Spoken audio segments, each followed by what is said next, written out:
மயக்க பூமி வந்தாலும் மயங்கிட இயேசு உண்டு. மயக்க பூமி வந்தாலும் மயங்கிட இயேசு உண்டு. வார்த்தையினால் தெளிவிப்பா கடக்க செய்திடுவார்.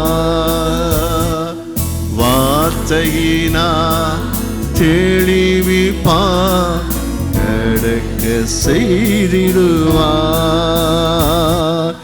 என்னாலும் என்னோடு இருக்கும் இம்மானுவேலர் இயேசு. என்னாலும் இருக்கும் இயேசு. அல்லேலூயா, அல்லேலூயா. கர்த்தருடைய நல்ல நாமம் மகிமைப்படுவதாக. கர்த்தருக்கு ஸ்தோத்திரம் உண்டாவதாக. கடந்த வாரத்தில் நாம் ஒரு வசனத்தை வாசித்தோம்.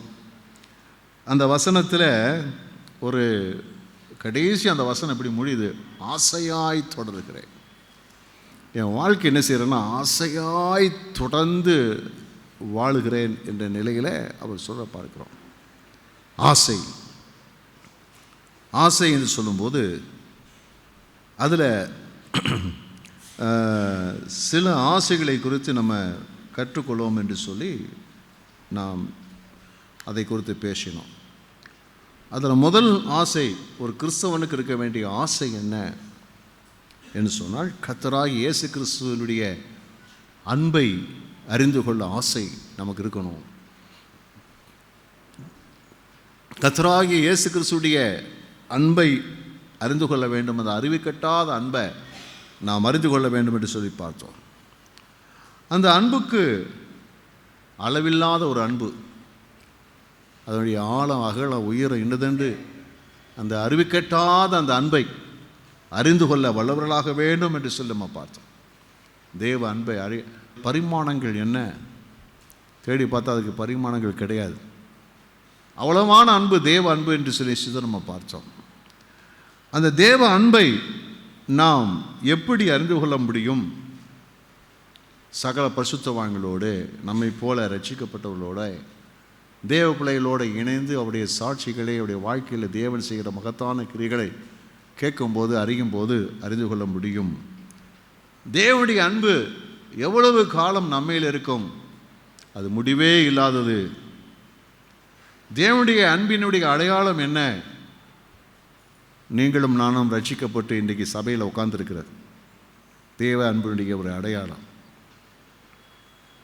அப்படிப்பட்ட நிலையிலே நம்முடைய வாழ்க்கையில் தேவனுடைய அன்பை குறித்து, தேவன் இவ்வளவா அன்பாக இருக்கும்போது நாம் எப்படிப்பட்ட பதில் நடவடிக்கை உடையவளாக இருக்க வேண்டும் என்று சொன்னால், நம்முடைய வாழ்க்கையில் அந்த தேவ அன்பு நம்மை நெருக்கி ஏவ வேண்டும், கர்த்தருக்காக வாழ வேண்டும் என்று சொல்லி அந்த அன்பு நமக்குள்ளே ஏவி எழுப்ப வேண்டும் என்று சொல்லி என்ன செய்தோம், நாம் பார்த்தோம்.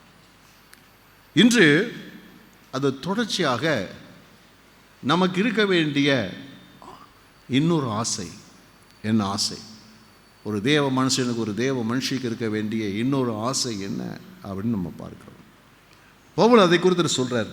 பிலிப்பியர் 3ஆம் அதிகாரம் 10வது வசனம். இப்படி நான் அவரையும் அவருடைய உயிர்த்தெழுதலின் வல்லமையையும் அவருடைய பாடுகளின் ஐக்கியத்தையும் அறிகிறதற்கும் அவருடைய மரணத்திற்கொப்பான மரணத்திற்குள்ளாகி எப்படியாயினும் நான் மரித்தோரிலிருந்து உயிரோடு எழுந்திருப்பதற்கு தகுதியாகும் படிக்கும். அல்லேலூயா. அப்போ அவர் சொல்றதுல சில காரியங்களை சொல்றாரு. அதில் ஒரு காரியத்தை நம்ம எடுத்துக்கொள்ள விரும்புகிறோம். என்ன சொன்னால், கர்த்தராகிய இயேசு கிறிஸ்துவின் உயிர்த்தெழுதலின் வல்லமையை நான் அறிந்து கொள்ள வேண்டும். அதுதான் என்னுடைய ஆசை, அதுதான் வாஞ்சை, அதுதான் தேடுதல். அதற்காக பிரயாசப்படுகிறேன். நமக்குள் இருக்கக்கூடிய இந்த வாஞ்சை அல்லது ஆசை ரொம்ப ரொம்ப முக்கியமானது. ஆசை இருக்கணும். கர்த்தராகிய இயேசு கிறிஸ்துவின் உயிர்த்தெழுதலின் வல்லமையை நான் அறிந்து கொள்ள வேண்டும். கர்த்தருக்கு ஸ்தோத்திரம் உண்டாவதா. அநேக சமயங்களில் நம்ம ஜெபம் பண்ணுவோம். அநேக பாடல்களும் இருக்கிறது. வல்லமை தேவை தேவா, வல்லமை தாரும் தேவா, வல்லமை தேவை தேவா, வல்லமை தாரும் தேவா. ஆனால் இங்கே என்ன சொல்லப்பட்டிருக்கிறது சொன்னால், இங்கே அதை அறிதல் தேவை. என்ன? தேவனுடைய வல்லமையை பெறுதல் அல்ல, அந்த வல்லமை இன்னதென்று அறிந்து கொள்வதற்குத்தான் இன்றைக்கு நமக்கு ஆசை இருக்கணும். அறிந்தால் அந்த வல்லமை நமக்குள்ளே கிரியை செய்கிறதை நாம் காண முடியும், அனுபவிக்க முடியும். கர்த்தருக்கு ஸ்தோத்திரம் உண்டாவதாக. நம்முடைய வாழ்க்கையில் இப்படிப்பட்டதான உயிர்த்தலின் வல்லமை ரொம்ப ரொம்ப ரொம்ப அவசியமாக இருக்கிறது.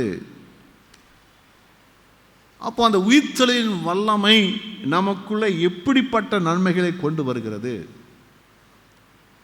அது அநேக அற்புதங்களை செய்கிறது உண்மைதான்.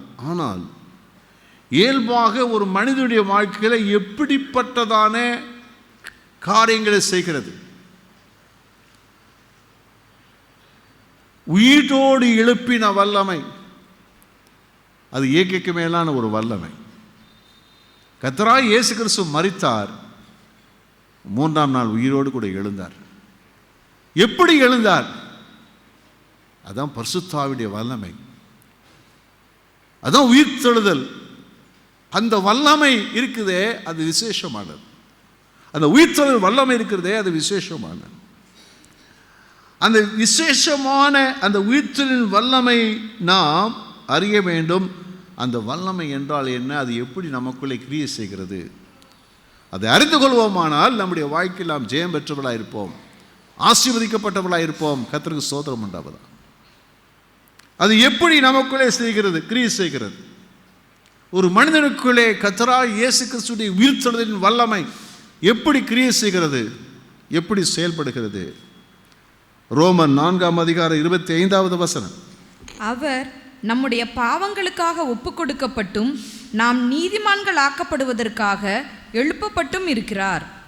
அப்போ இங்கே இந்த வசனம் சொல்லப்பட்டிருக்கிறத பாருங்க. இயேசுவானவர் என்ன செய்தார், அதனாலே உண்டான விளைவுகள் என்ன? இயேசுவானவர் அவர் சிலுவையிலே ஒப்பு கொடுக்கப்பட்டார், மரிக்க ஒப்பு கொடுக்கப்பட்டார். எதற்காக? நம்முடைய பாவங்களின் தண்டனைகளை சுமந்து தீர்க்கும்படியாக நிச்சயப்பட்டார்.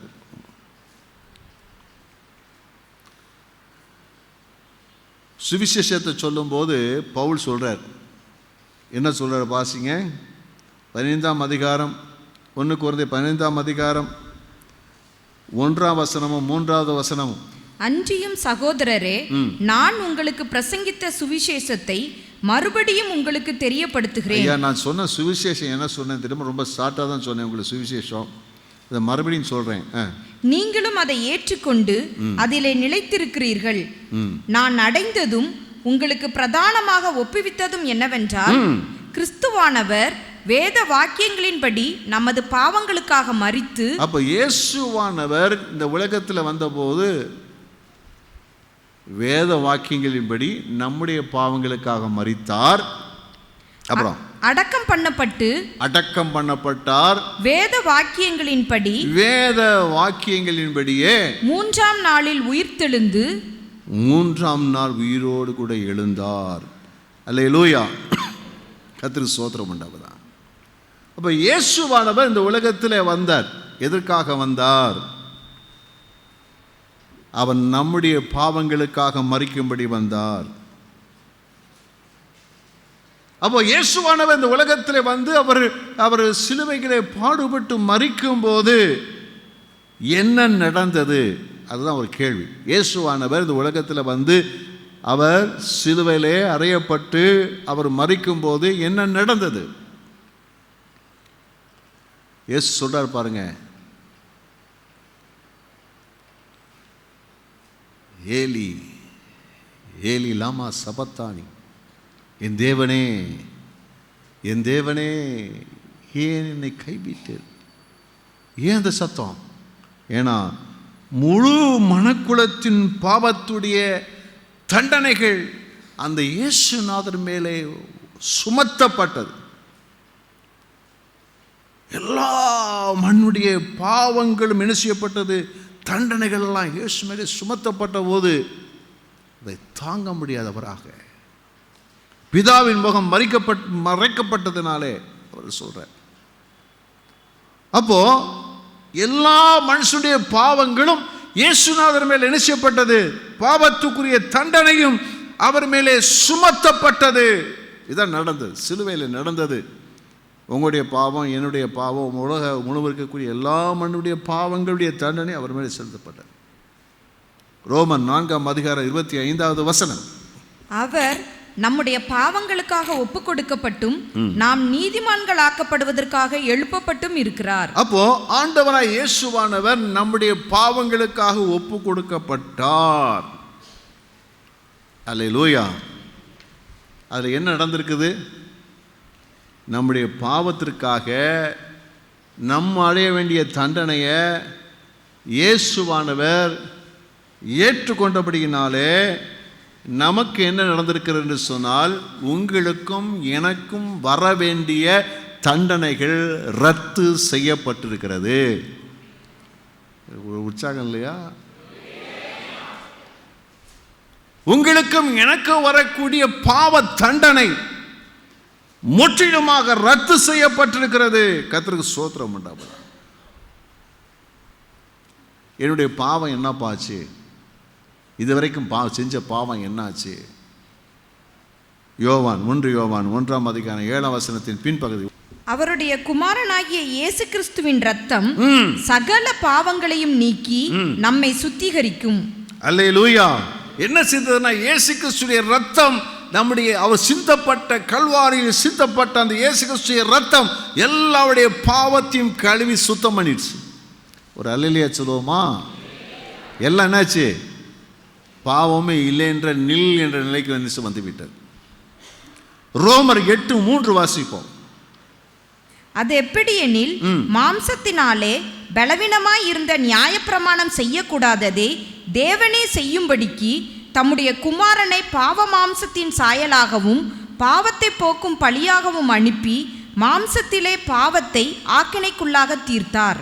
பாவத்தை ஆக்கினைக்குள்ளாக தீர்த்துட்டார். அதுக்கு என்ன செய்தாரு, அந்த பாவத்துக்குரியதான அந்த காரியங்களை, விளைவுகளை, செயல்பாடுகளை எல்லாம் நடந்துட்டார்னு அவன் பிரேக் பண்ணிட்டார், உடைச்சிட்டார்.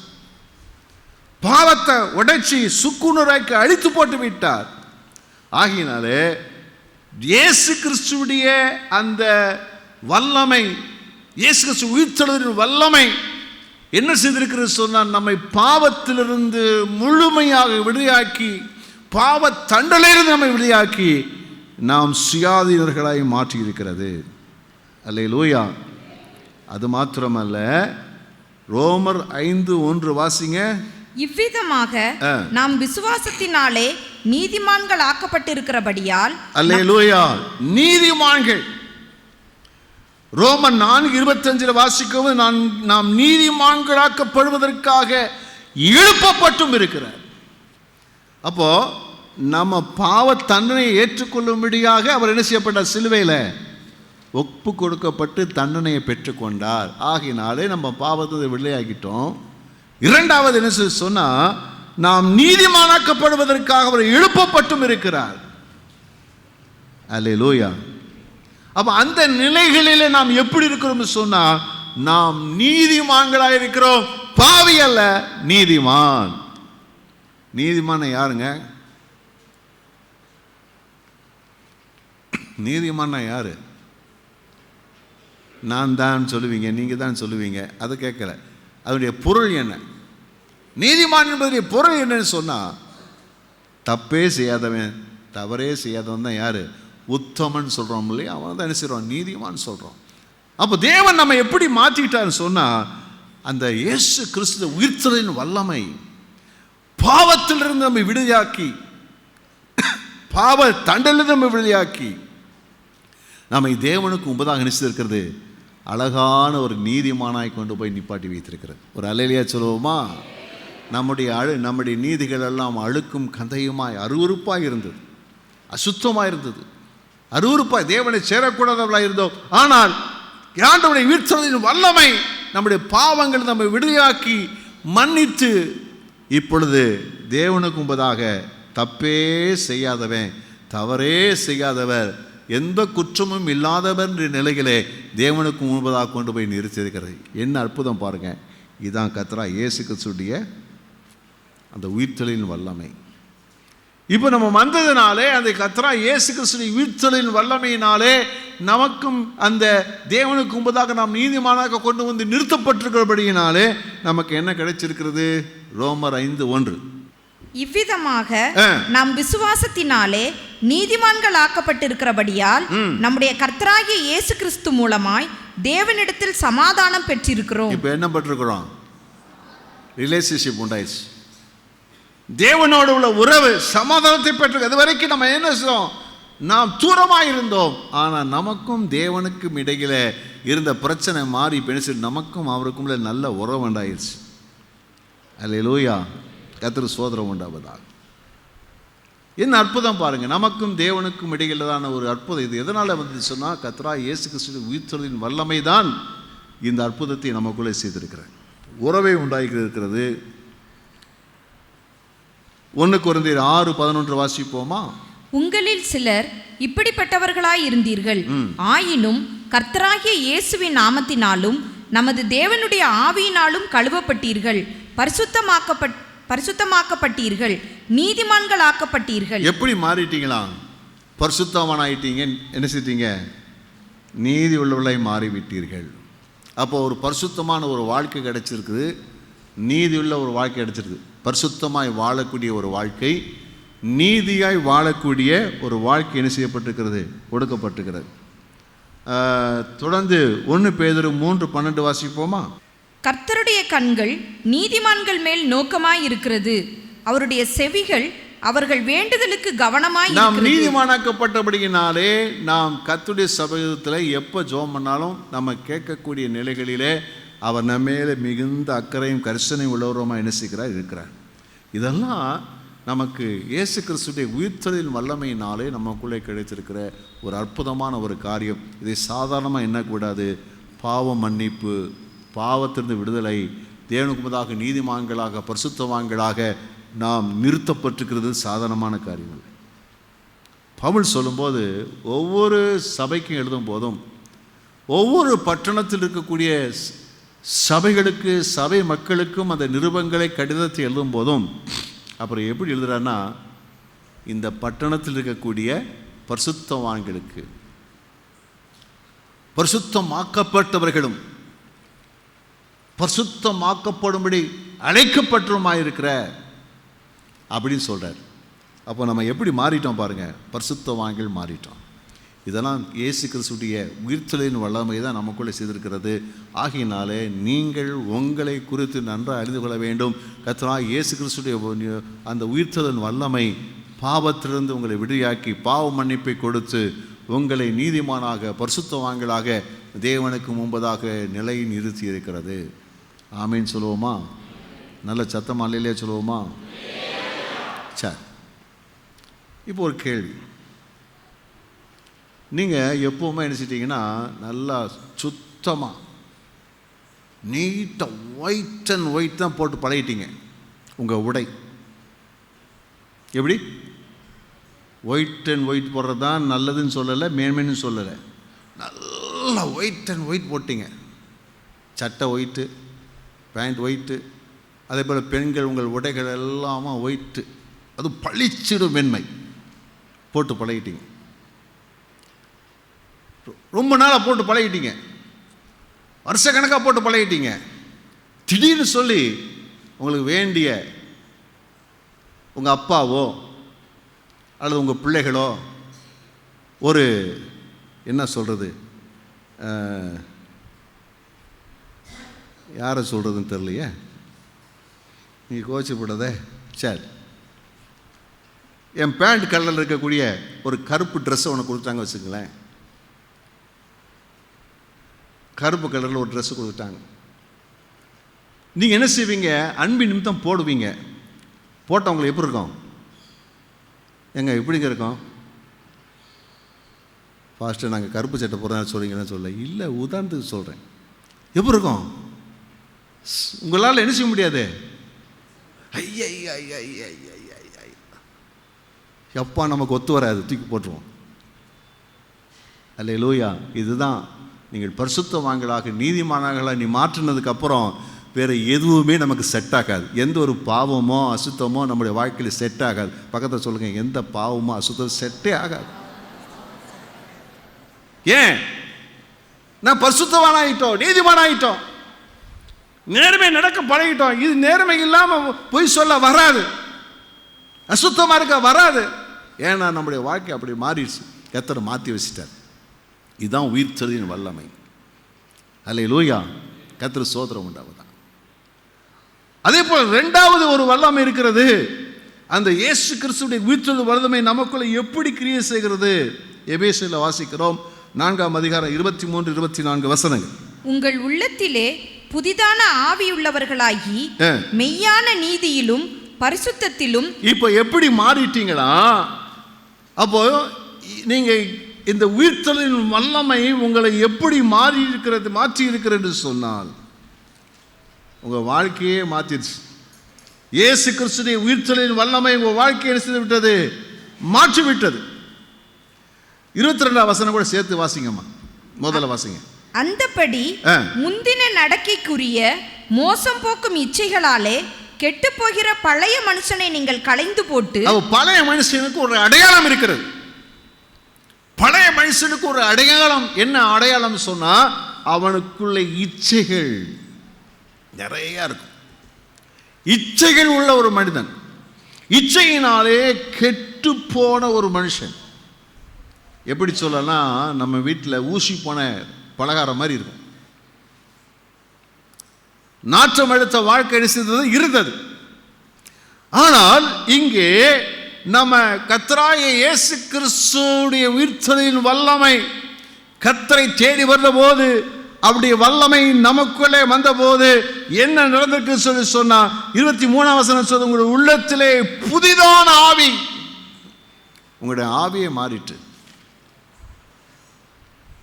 குமாரனுடைய ஆவியை நீங்கள் பெற்றிருக்கிறீர்கள். அல்லேலூயா. அந்த ஆவி இருக்கிறதுனால அந்த அதுடைய தெய்வீக சுபாவம் என்ன, இந்த புதிய மனுஷனுடைய சுபாவம் என்ன அப்படின்னு சொல்லியிருக்கிறது. வாசிங்க 24ஆம் வசனம். மெய்யான நீதியிலும். எப்படிப்பட்ட நீதி?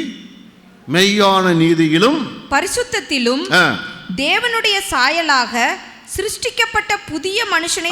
தேவ சாயலின்படி இருக்கக்கூடிய பரிசுத்தமும் நீதியும் உடையவர்களாக இவர் யாரை ரிசித்தார்? இவர் மாறிட்டாரு.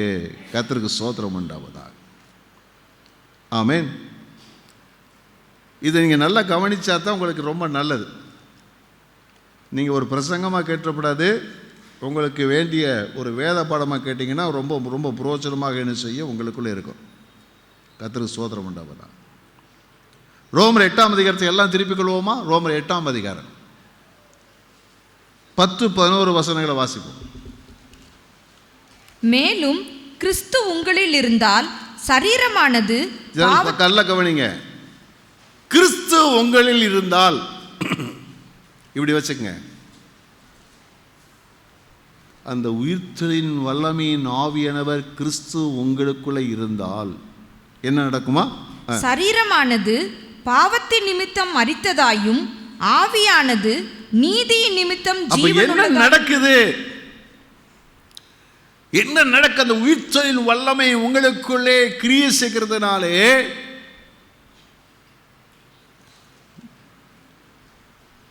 அந்த வசனத்தை மறுபடியும் வாசிங்க. மேலும் கிறிஸ்து உங்களில் இருந்தால் சரீரமானது, உங்க சரீரம், இந்த பாடி இருக்குதே, பாடி பாவத்தின் நிமித்தம் மரித்ததாயும். எதுக்கு மரிச்சு போச்சு? எதுக்கு மரிச்சு போச்சு? எதுக்கு செத்து போச்சு? அல்லேலூயா. ஒரு அல்லேலூயா சொல்லுவோமா? நிறைய பேர் நம்ம ஊரில் என்ன செய்வாங்கன்னா,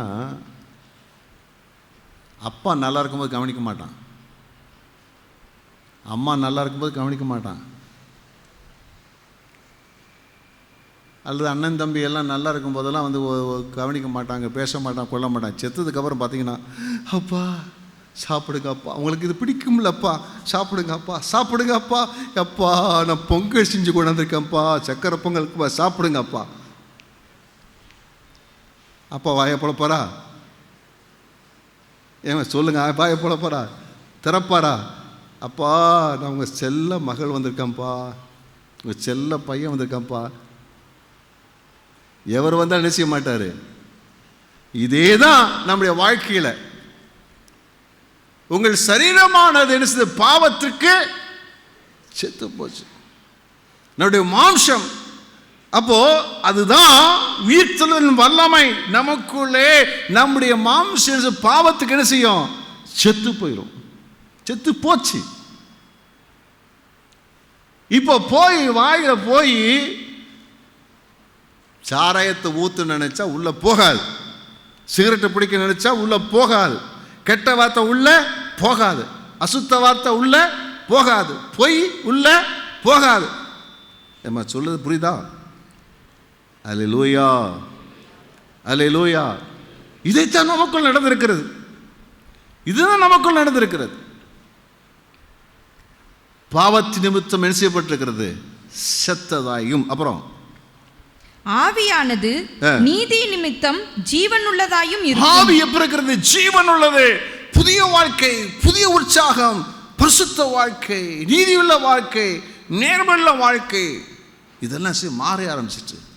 ஏன்னா இயேசுவானவர் நமக்குள்ளே அந்த உயிர்த்தெழுதல் வல்லமையினாலே நம்முடைய வாழ்க்கை என்ன விடுகிறார்? மாற்றி விடுகிறார். அல்லேலூயா. அப்போ நம்முடைய வாழ்க்கையில் என்ன செய்ய? இந்த புதிய வாழ்க்கை காணப்பட வேண்டும். பாவத்துக்கு மறைத்து நீதிக்கு பிழைத்து இருக்கக்கூடிய ஒரு வாழ்க்கை நம்முடைய வாழ்க்கையில் இருக்க வேண்டும். அல்லேலூயா, பிரைஸ் தி லார்ட். அப்போ இது எப்படி நடக்கும்? முதல்ல நீங்க யாரும் தெரிஞ்சிருக்கணும்.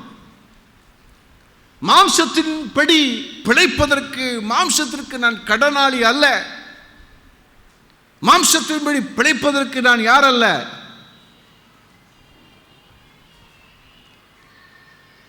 அதுக்கு எனக்கு சம்பந்தங்கள், எந்த கடனும் உறவுலாம் கிடையாது. எல்லாம் கழிச்சு தீர்த்தாச்சு. பிசாசுகிட்ட கணக்கெல்லாம் முடிச்சுட்டு தான் இயேசுநாதர்கிட்ட வந்திருக்குது. அவருடைய உயிர்த்தெழுதலின் வல்லமை என்னை மாற்றி இருக்குது, புதிய மனுஷனாக மாற்றி இருக்கிறது, மெய்யான நீதி பரிசுத்தத்தில் என்னை உண்டாக்கி வைத்திருக்கிறது. ஆகையினாலே நான் புதிய மனுஷன். நம்ம அங்கீகாரம் பண்ணணும். தேவங்களை யாரை உருவாக்கி வச்சிருக்கிறாரோ அதை அங்கீகாரம் பண்ண வேண்டும். பக்கத்தில் பார்த்து சொல்லுங்க, நீங்கள் புதிய மனுஷன். உங்களுடைய மாம்சம் செத்து போச்சு.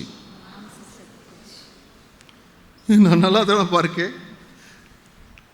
உங்களுக்குள்ளே கிரியை செய்கிற மாம்சம் என்ற பழைய மனுஷன் செத்து போச்சு.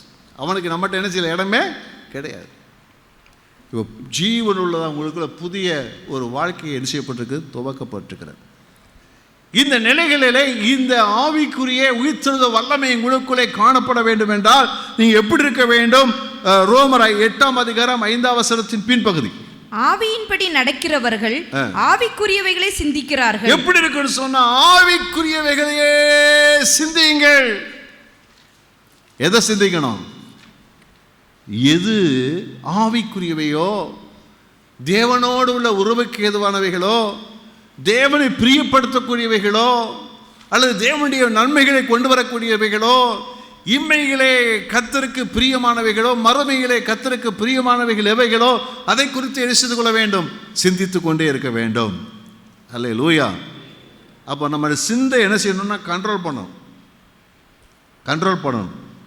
சிந்தையை கண்ட்ரோல் பண்ணலைன்னா அந்த உயிர்த்தெழுதல் வல்லமை நம்மகிட்ட வெளிப்பட முடியாது. இஷ்டத்துக்கு விடக்கூடாது. மைண்ட் அங்கங்கே போகும். இல்லை நில்லு, நீ அங்கே போகக்கூடாது. வேதத்தை நீங்கள் வாசிக்கிட்டே இருந்தீங்கன்னா ஆவிக்குரிய சிந்தை தான் இருக்கும். வேதத்துள்ளவைகளையே சிந்திச்சிங்கன்னா நம்முடைய சிந்தை அதில் தான் இருக்கும்.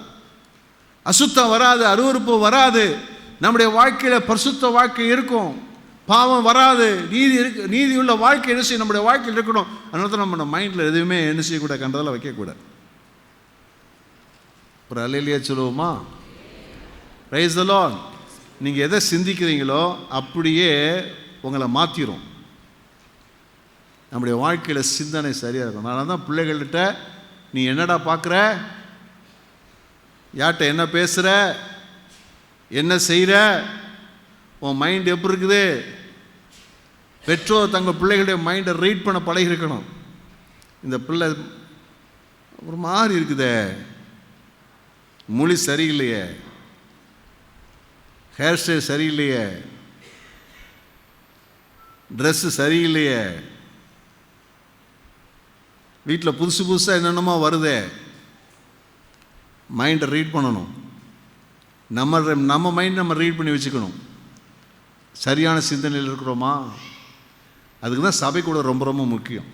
சபை கூடுதல், பராமரிப்பு குழு கூட்டங்கள், உபவாச ஜபங்கள் எல்லாமே ரொம்ப முக்கியம். நம்ம ஆவிக்குரிய சிந்தனை நினச்சி நம்ம கொண்டு வரும். கர்த்தருக்கு ஸ்தோத்திரம் உண்டாவதாக.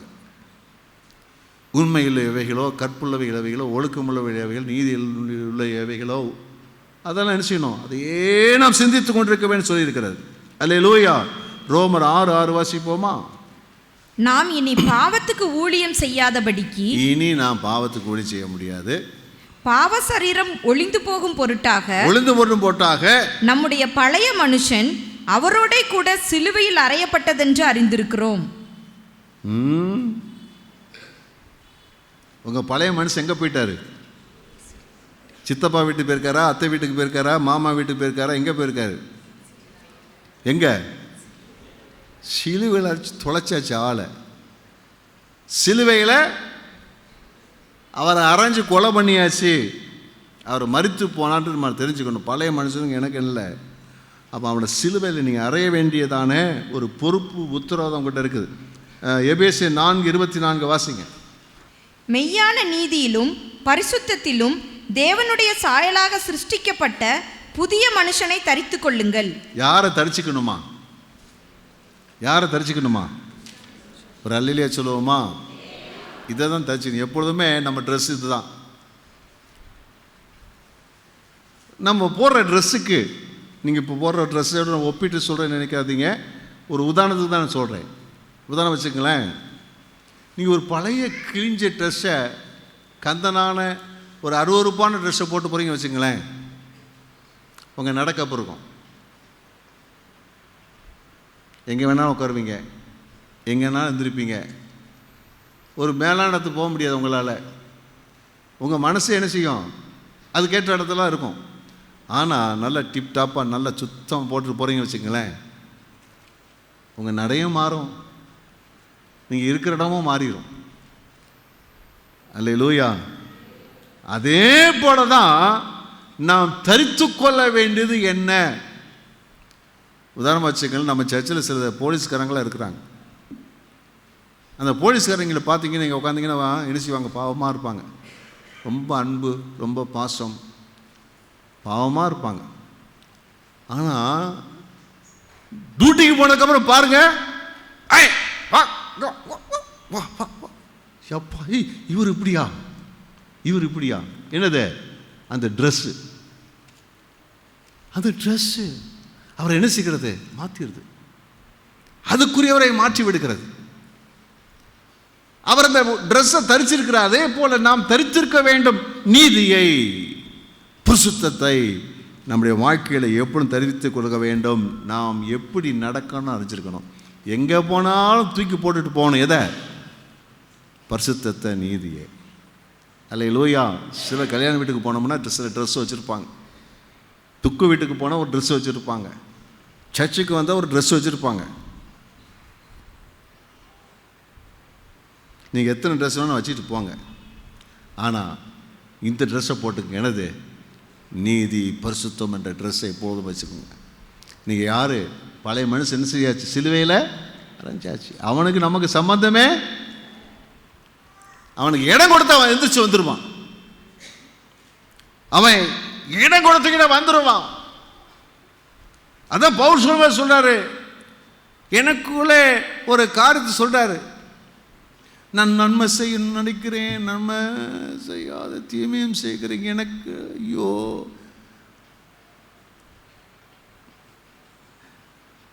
யார் என்னை இந்த அப்படின்னு சொல்லி அவர் சொல்றார். புலம்புறதை போல இருந்துச்சு நம்ம பார்க்கணும். ஏன் இந்த ரெண்டு மனுஷனுக்குள்ளேயும் பிரச்சனை இருக்குது? நாம் யாரை ஊட்டி வளர்க்குறோமோ அவன் நல்லா செயல்படுவான். யாரை கண்டுக்காமல் விட்டோமோ அவன் பலவீனப்பட்டு போவான். நீங்கள் ஆவிக்குரிய மனுஷன் என்ன செய்யணும், நல்லா போஸாக கொடுத்து என்ன செய்யணும், நல்லா வளர்க்கணும். வளர்க்க நல்லா வசனத்தை கொடுத்து, சத்தியத்தை கொடுத்து, ஜெபத்தை கொடுத்து, உபாசத்தை கொடுத்து, சபை கூடுதலை கொடுத்து, பரிசுத்தவான்களோட ஐக்கியத்தை கொடுத்து நல்லா உருவாக்கும் போது அல்லேலூயா, கர்த்தர் ஸ்தோத்திரம்டா. அடுத்தபடி பார்த்தீங்கன்னா 8ஆம் அதிகாரம் ரோமர் 8:14 வாசி. மேலும் எவர்கள் தேவனுடைய ஆவியினாலே நடத்தப்படுகிறார்களோ அவர்கள் தேவனுடைய புத்திரராய் இருக்கிறார்கள். நீங்க அந்த தேவனுடைய உயிர்த்தெழுத வல்லமை நமக்குள்ளே செஞ்ச காரியத்தை நீங்க விளங்க பண்றக்கூடிய காரியத்தை நான் சொல்றேன். அடுத்து என்ன சொன்னா, தேவனுடைய ஆவியினால் நடத்தப்படுகிற அந்த அனுபவத்தை நாம் அனுதின வாழ்க்கையிலே நாம் செயல்படுத்த வேண்டும். என்னைக்கோ ஒரு நாள் அல்ல,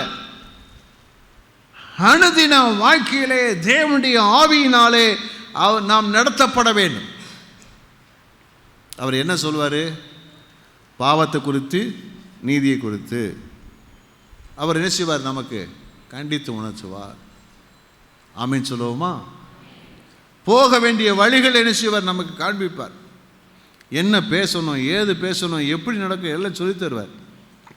அவருடைய உதவியோடு கூட என்ன செய்து கொள்ள வேண்டும், அவரை சார்ந்து நாம் நடக்கும்போது நமக்குள்ளே இருந்த அந்த தேவனுடைய உயிர்த்தெழுந்த வல்லமையாக பகிரங்கமாக வெளியேற வரதை பார்க்கணும். இவர் எப்படிப்பா இப்படிப்பட்ட ஒரு பெரிய பரிசுத்தமானாய் மாறிட்டார். அநேக விசுவாசிகள் அதை ஜெயிக்க முடியலை. காரணம் அதுதான்.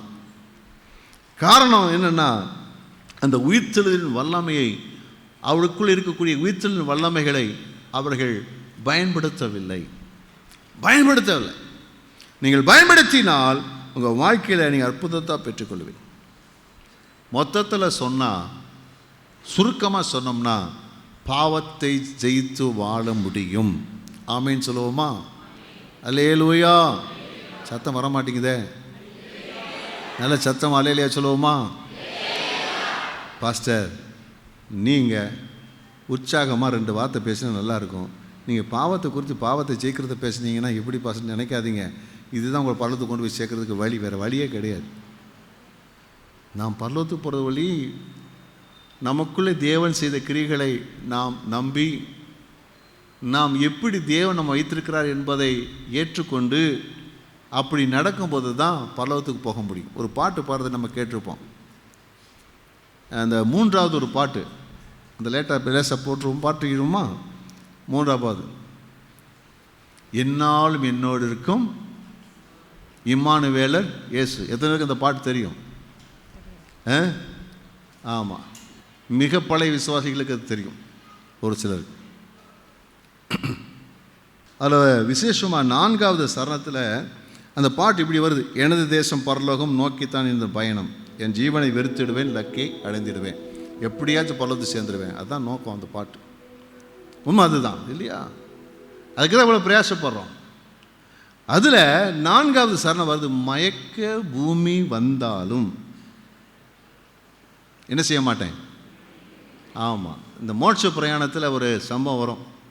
கிறிஸ்டியான் போகும்போது இந்த ஒரு பூமி, ஒரு நிலம் இருக்கும், மயக்க பூமி. அங்கே போனால் ஒரு மயக்கம் வந்துடும். என்னென்ன மயக்கம் வரும்? பண மயக்கம், எதிர்ப்பாளர் மயக்கம், புகழ் மயக்கம், பதவி மயக்கம், இப்படி பலவிதமான மயக்கம் வரும். ஆனால் இதெல்லாம் நம்ம என்ன செய்யணும்? மேற்கொள்ள வேண்டும். நமக்குள்ளே கிரியை செய்கிற அந்த வல்லமையின் படியே, அந்த உயிர்த்தெழுதலின் வல்லம்படியே அதையெல்லாம் நாம் ஜெயிக்க முடியும். அல்லேலூயா. மயக்க பூமி வந்தாலும் மயங்கிட இயேசு உண்டு. மயக்க பூமி வந்தாலும் மயங்கிட இயேசு உண்டு. வார்த்தையினா தெளிவிப்பா, கடக்க செய்திடுவா. வார்த்தையினா தெளிவிப்பா, கடக்க செய்திடுவா. என் என்னாலும் என்னோடு இருக்கும் இம்மானுவேலர் இயேசு, என்னாலும் இருக்கும் இயேசு. அல்லேலூயா, அல்லேலூயா. கர்த்தருடைய நல்ல நாமம் மகிமைப்படுவதாக. கர்த்தருக்கு ஸ்தோத்திரம் உண்டாவதாக. ஒரு பாயிண்ட்டை ஓவர்டேக் பண்ணி ஜம்ப் பண்ணி நான் போகிறேன். அல்லேலூயா. அடுத்து பார்த்தீங்கன்னா, அந்த உயிர்த்தலின் வல்லமை நமக்குள்ளே கிரியை செய்கிற அந்த வல்லமை நம்ம எப்படி மாற்றுது, ரொம்ப முக்கியமானது. உயிர்த்தலின் வல்லமை நம்ம எப்படி மாற்றுது அப்படின்னு சொன்னீங்கன்னா, 2 கொரிந்தியர் 3:18 வாசி. நாம் எல்லாரும் திறந்த முகமாய் கர்த்தருடைய மகிமையை கண்ணாடியிலே காண்கிறது போல கண்டு ஆவியாயிருக்கிற கர்த்தரால் அந்த சாயலாகத்தானே மகிமையின் மேல் மகிமையடைந்து மறுரூபப்படுகிறோம். நமக்குள் இருக்கக்கூடிய தேவனுடைய உயிர்த்தெழுதல் வல்லமை என்ன செய்யறது சொன்னா, நம்முடைய வாழ்க்கையை மாற்றுகிறது, மறுரூபப்படுத்துகிறது. என்ன மறுரூபப்படுத்துகிறது? நமக்குள்ளே இருக்கிற அந்த பரிசுத்த ஆவியானவருடைய வல்லமை, அந்த உயிர்த்தெழுதலின் வல்லமை, அந்த ஆவியானவர் நமக்குள்ளே ஒரு அற்புதமான கிரியை ஆண்டவர் நடப்பிக்கிறார். இது நல்ல சாதாரணமாக நினைச்சிடாதீங்க.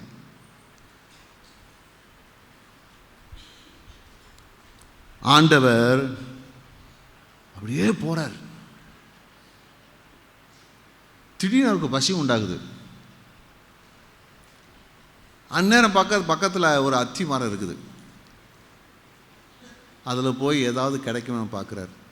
ஏல பச்சை பச்சைன்னு இருக்குது, நல்லா இருக்குது, பெருசாக இருக்குது, எல்லாமே இருக்குது, அழகாக இருக்குது, நேர்த்தியாக இருக்குது.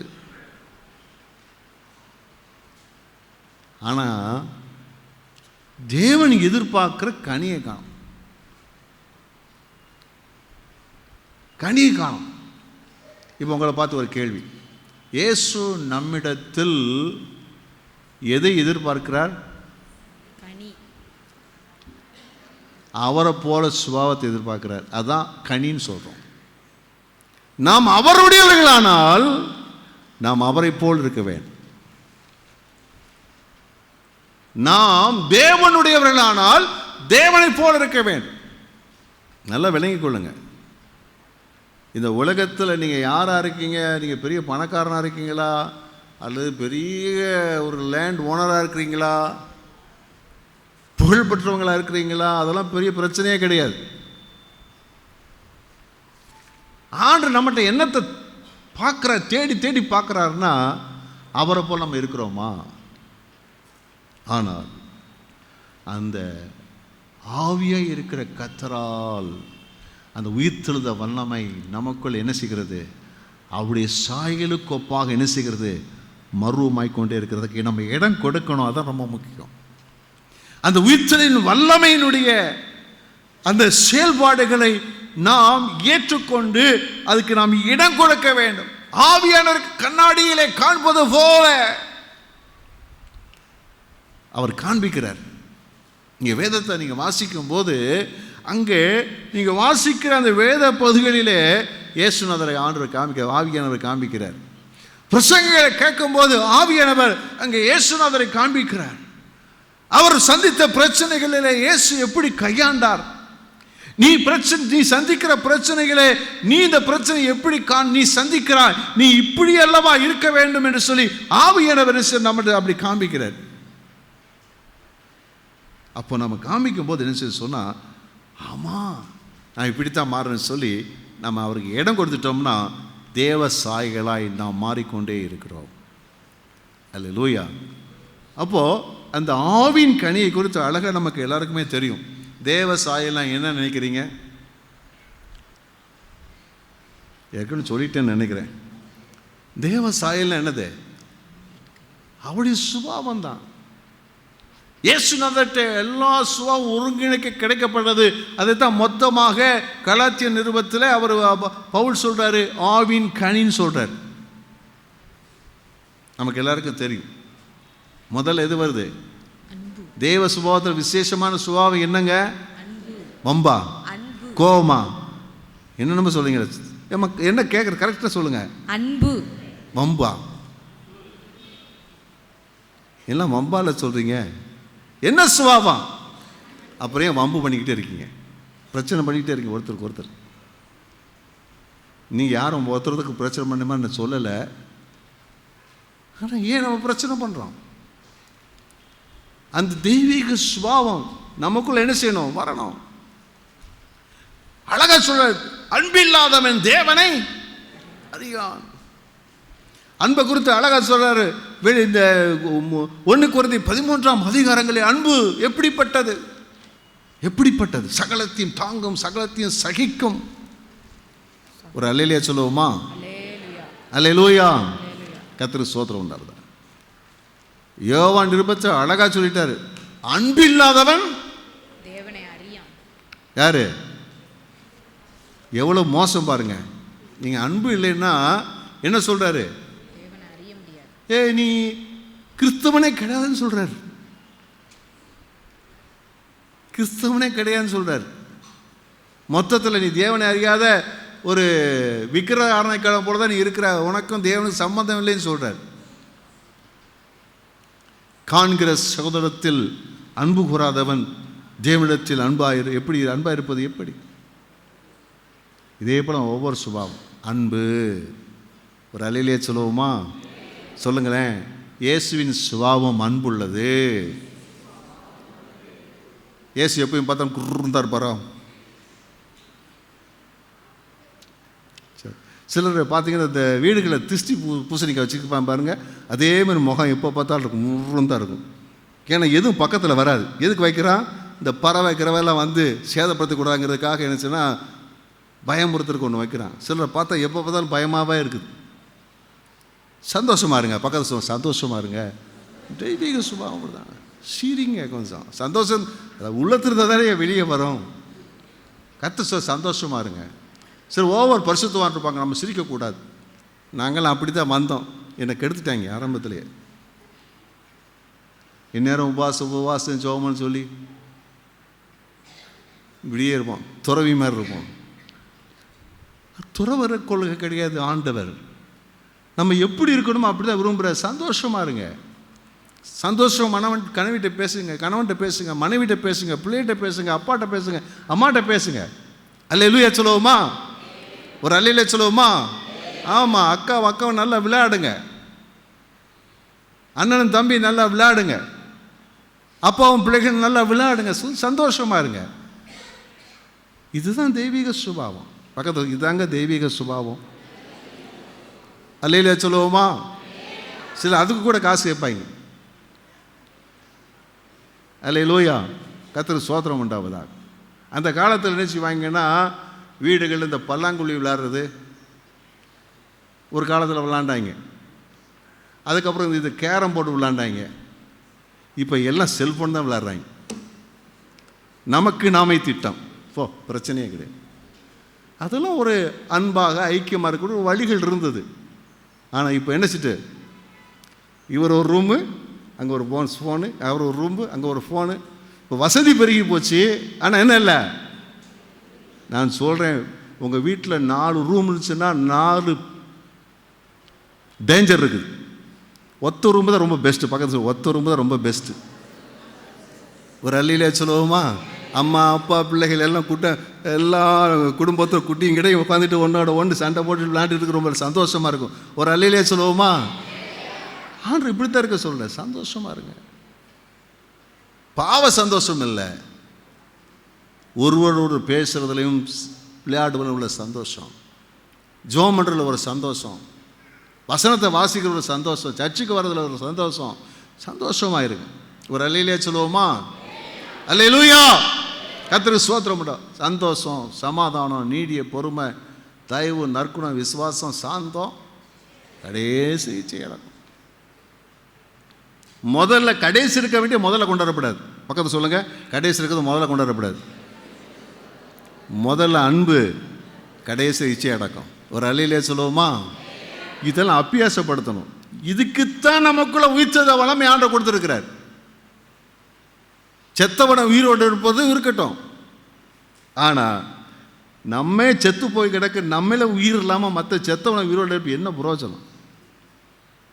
நம்முடைய வாழ்க்கையில் சந்தோஷம் இல்லாமல், சமாதானம் இல்லாமல், தெய்வீக சுபாவம் இல்லாமல், மற்றவருடைய வாழ்க்கையில் அற்புதங்களை செய்து என்ன பிரயோஜனம்? அது வேணும். ஆனால் எல்லாவற்றுக்கும் மேலாக இந்த நாட்களில் அந்த சுபாவம், தெய்வீக சுபாவம், அவருடைய சாயலுக்கு ஒப்பாக மருவமாக்குறோம். இந்த மருவமாக்குறது தான் தேவனுடைய ஆவியுடைய வல்லமை. ஒரு கேள்வி கேட்கலாம் நீங்கள், ஏன் என்கிட்ட வர மாட்டேங்குது?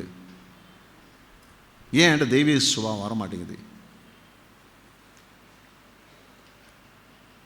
நீங்கள் தான் பதில் சொல்லணும். ஏன் தெய்வீக சுபாவம் வர மாட்டேங்குது?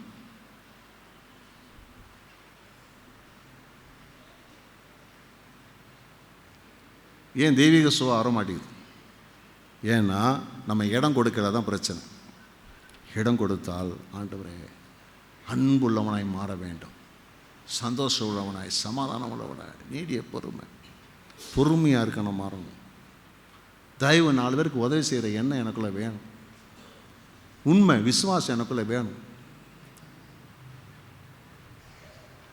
சாந்த வேணும்.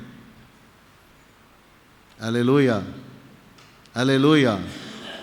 ஆமாம். கடைசியாக பார்த்தீங்கன்னா என்ன வேணும்? இச்சை அடக்கம் வேணும். இதெல்லாம் நமக்குள்ளே என்ன செய்யணும்? வரணும்.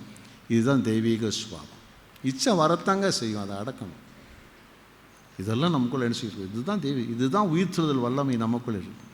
ஒரு கேள்விக்கு ஒரு கொஸ்டின் உங்களுக்கு முன்னாடி வைக்கிறேன். இப்போ எல்லாரும் பைபிள் எடுத்துங்க. கலாத்தியர் 5ஆம் அதிகாரத்தை எல்லாம் திருப்பிக் கொள்ளுங்கள். 5ஆம் அதிகாரத்தில் பார்த்தீங்கன்னா நமக்கு சப்ஜெக்ட் மாறி போனாலும் பரவாயில்லை, ஆனாலும் உங்களுக்கு தேவன் சொல்கிறத நான் சொல்லிடுறேன். இப்போ இங்கே ஒரு சில சுபாவங்கள் இருக்குது.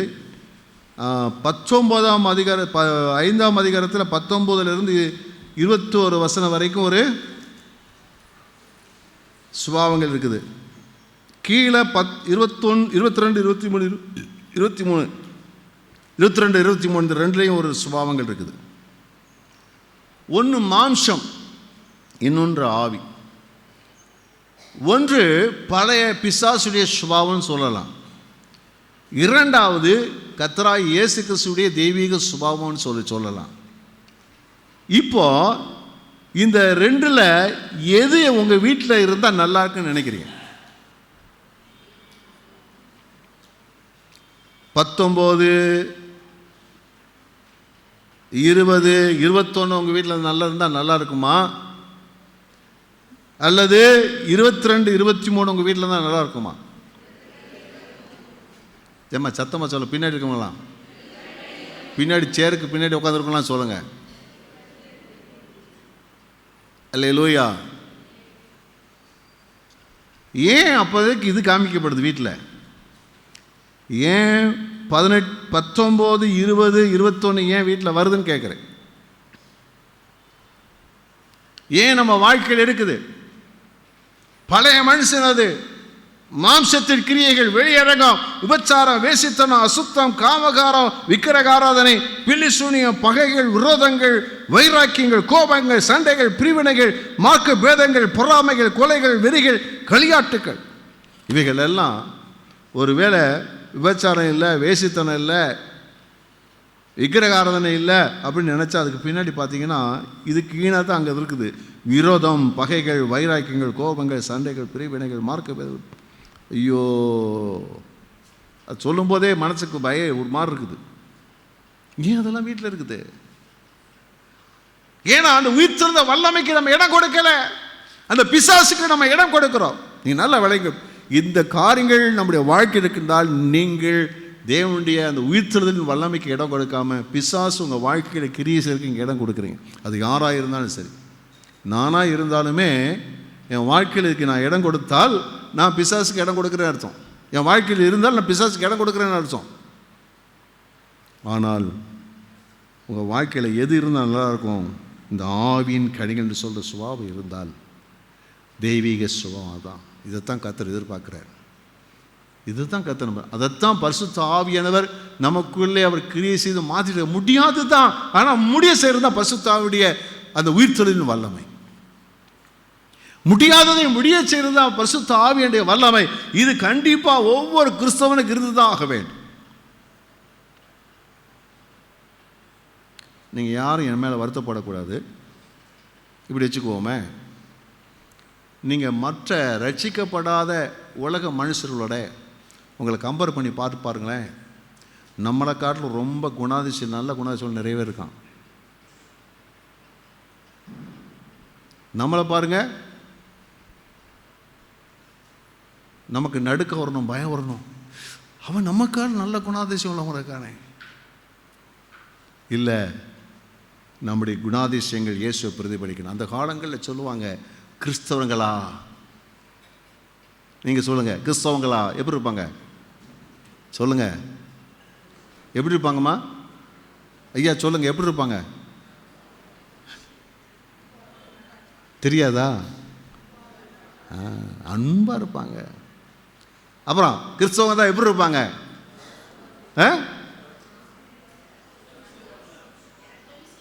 ஒழுங்கா இருப்பாங்க, ஒழுங்கு கடைபிடிப்பாங்க, அப்புறம்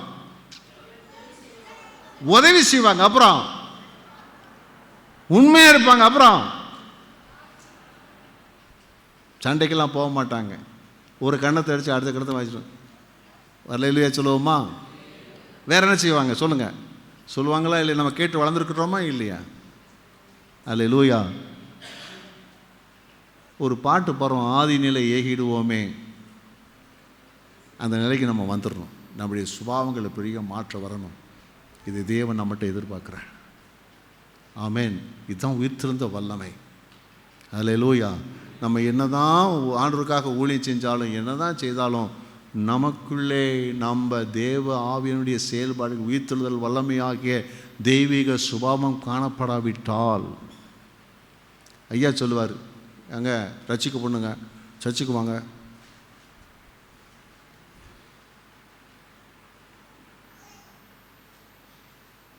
உங்களுக்கு புரியுதுன்னு நினைக்கிறேன். அந்த ஐயா என்ன சொல்லுவார்? இப்படி ஒரு வாழ்க்கை, இப்படி ஒரு உன போயிருக்கிய, கொஞ்சமாவது இது எதுக்கு நான் சர்ச்சுக்கு வரேன் அப்படின்னு கேட்குறத நம்ம பார்க்குறோம். ஐயா மாதிரி சொல்கிற அப்படி இருக்கிறாங்க.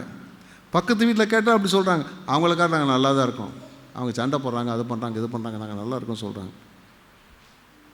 எல்லாத்துக்கும் மேலே பிசாசு சொல்கிறான், ஆண்டவரே நீ என்னதான் அவங்க ஊழியம் செய்யட்டும் பண்ணட்டும், எல்லாம் எங்கள் ஆள் தான் ஆண்டவரே, எல்லாம் யார் தான்? ஏன் ஆள் தான். ஏன் சரக்கு தான் அவங்ககிட்ட நிறையா இருக்குது, உண்மை சரக்கு ஒன்றுமே இல்லைன்னு சொல்கிறான். இல்லை, நம்முடைய வாழ்க்கையை மாற்ற வேண்டும். அல்லேலூயா. நீங்கள் யாருன்னு தெரிஞ்சுக்கணும். தேவனுடைய சாயலால் சிருஷ்டிக்கப்பட்ட அந்த புதிய மனுஷன், அந்த மனுஷன் நமக்குள்ள புதிய ஆசைகள், விருப்பங்கள், நோக்கங்கள் உடையவளாக இருந்து அந்த தெய்வீக சுபாவத்துக்கு நேராக இணைத்து கொள்ள வேண்டும். நாம் நடக்க வேண்டும். அல்லேலூயா. கர்த்தருக்கு ஸ்தோத்திரம் உண்டாவதாக. மாறிக்கிட்டே இருக்கணும், மாறிக்கிட்டே இருக்கணும். அன்பு, இன்னைக்கு நமக்கு 1% அன்பு இருக்குதா? ஒரு ஒரு ஒரு மாதத்தில் ஒரு 5% அன்பு வந்துடணும். இப்படி ஒவ்வொன்றா கூட்டிகிட்டே போகணும். ஒரு அல்லேலூயா சொல்லுவோமா? அல்லேலூயா. அதான் அவருடைய சாயலுக்கு ஒப்பாக மறுரூபமாக்குதல். எல்லாம் எழுதி நாம் ஜெபிக்க போகிறோம். அதில் 2 காரியத்தை நான் 3 காரியத்தை உங்களுக்கு நான் சொல்லியிருக்கிறேன். பாவ தண்டனையிலிருந்து இயேசு கிறிஸ்துவின் வல்லமை நம்மை விடுதலையாக்கி இருக்கிறது. நீதிமான், பரிசுத்தவான் என்ற நிலையிலே ஆவியானுடைய வல்லமை நம்மை மாற்றியிருக்கிறது. பாவத்தை ஜெயித்து வாழக்கூடிய ஒரு வல்லமை நமக்குள்ளே வந்திருக்கிறது. பாவத்தை ஜெயித்து வாழக்கூடிய ஒரு அற்புதமான ஒரு வல்லமை, பாவத்தை ஜெயித்து பரிசுத்தமாய் வாழக்கூடிய ஒரு வல்லமை நமக்குள்ளே இருக்கிறது. பாவம் நம்ம மேற்கொள்ள முடியாது. 3வது, அந்த தெய்வீக வல்லமை அந்த கிறிஸ்துவின் சாயலுக்கு ஒப்பாக நம்மை மறுரூபமாக்குகிறது. கிறிஸ்துவின் சுபாவம் என்றால் என்ன? ஆவியின் கனிகள், நீதியுள்ள ஒரு வாழ்க்கை, பரிசுத்த வாழ்க்கை, அன்புள்ள வாழ்க்கை, மற்றவர்கள உறவிலே சரியான விதங்களில் நடந்து கொள்வது, இவைகளெல்லாம் ஆவியின் கனிகள் எல்லாம் தேவ சாயல். இந்த சாயல் நம்ம வாழ்க்கையில் வரட்டும். எல்லாம் கையை உயர்த்தி Glory to God. ஆண்டவரே, இந்த நாட்களில் அந்த உயிர்த்தெழுதலின் வல்லமை எனக்குள்ளே கிரியை செய்கிறதுக்காக ஸ்தோத்திரம். அந்த உயிர்த்தெழுகிற வல்லமை எனக்குள்ளே இருந்து அது அற்புதத்தை செய்யட்டும் ஆண்டவரே. ஹல்லேலூயா. பாவத்துக்கு எனக்கு இடம் இல்லை. நான் பரிசுத்தமான உறுதியோடு பாவத்தை ஜெயித்து வாழ தெய்வீக சுபாவத்தை என் வாழ்க்கையில் நான் வெளிப்படுத்தி ஆண்டவரே, நான் இந்த உலகத்திற்கு வெளிச்சமாக, பூமிக்கு உப்பாக காணப்பட உதவி செய்யும்படி நாங்கள் ஜெபம் பண்ணுகிறோம். கர்த்தர் ஒவ்வொருவரையும் அதுதான் ஆசீர்வதிங்கப்பா, ஆசீர்வதிங்கப்பா. முதலாவது என்னுடைய ராஜ்யத்தினுடைய நீதியின் தேடுங்கள், அப்பொழுது இவைகளெல்லாம் கூட கொடுக்கப்படும் சொன்னீங்களே, அவ்விதமாகவே எங்களுக்கு நீ செய்ய வல்லவராக இருக்கிறதுக்காக ஸ்தோத்திரம். உங்களுடைய பிள்ளைகளை ஆவிக்குரிய வாழ்க்கையில் வளர்க்க உதவி செய்யுங்க. அந்த உயிர்த்தலின் வல்லமையினுடைய ஆண்டவரே, அந்த வல்லமையை தங்கள் வாழ்க்கையில் அபியாசப்படுத்தி ஆசீர்வதிக்கப்பட ஒவ்வொருக்கும் இரக்கமும் தயவும் செய்ய வேண்டும் ஜெபிக்கிறேன். அந்த யாவரையும் ஆசீர்வதிக்கிறேன். ஆசீர்வதி இயேசுவின் நாமத்தில் நல்ல பிதாவே, ஆமென்.